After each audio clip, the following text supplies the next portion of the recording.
I'll tell you when it starts. Go. So this is our Chardonnay. This was planted in 1999.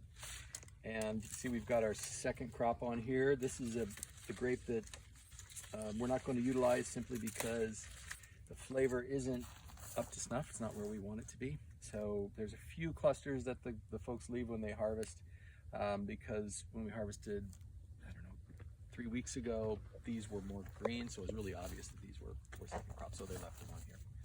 So now what we're going to be doing here is we've done our last watering for the year.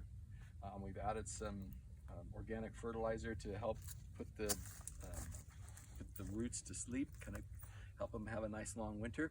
And then when all these leaves are off of here, we'll go ahead and prune the vineyard.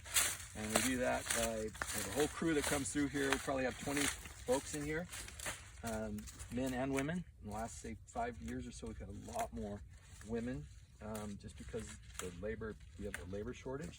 So a lot more women are working in the vineyard, which has been a real plus for us. I mean, a real plus. They're a lot more conscientious. I don't want to say more conscientious, but I guess I did say it, didn't I? But Yes. they kind of are. And so it's actually helped everybody up their game a little bit. So been really, really pleased with that. So what'll happen is we'll come through here with our crew of 20 folks and we'll start pruning and we'll be cutting these canes. These are called canes. We'll be cutting each one of these off. And we leave 2 buds. Maybe you can see this. There's one here and one here. We'll come through and just cut this one off. And we'll cut this one and this, and just come through and we prune the entire vineyard. And every cut is intentional. We don't just come through here and clip them off willy-nilly. Every one of these, we're thinking, okay, where is this going to be in 2, 3, 4 years? So I have to think about that before I cut it. So for me to come through here and do that, I would have to step back and kind of think about, what am I going to do here? But the folks that prune, it's just like they're like a computer. They look at it and they say, okay, and off they go. Still a lot of work. For me to prune, after I prune, say 40 vines, my wrist is killing me. But these guys come through here and they can go all day long. And in fact, there are some electric pruners that I've considered buying for my foreman, and I showed it to him, and he said to me, no, I don't need that. Maybe you need it. But I said, a gringo needs it. Well, I didn't want to say it, but yeah, maybe you need it, but I don't. I said, okay. So anyway, He's the professional. He's a professional. Yeah. So no, he would never ever use that. Never, not in a million years.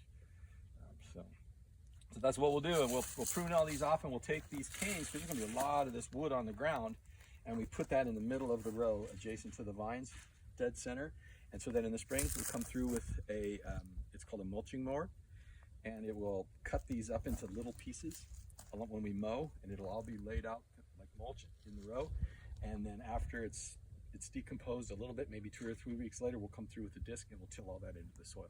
So everything that you see here goes back into the soil, and that's how we keep our organic matter in the soil and start to build up nutrients.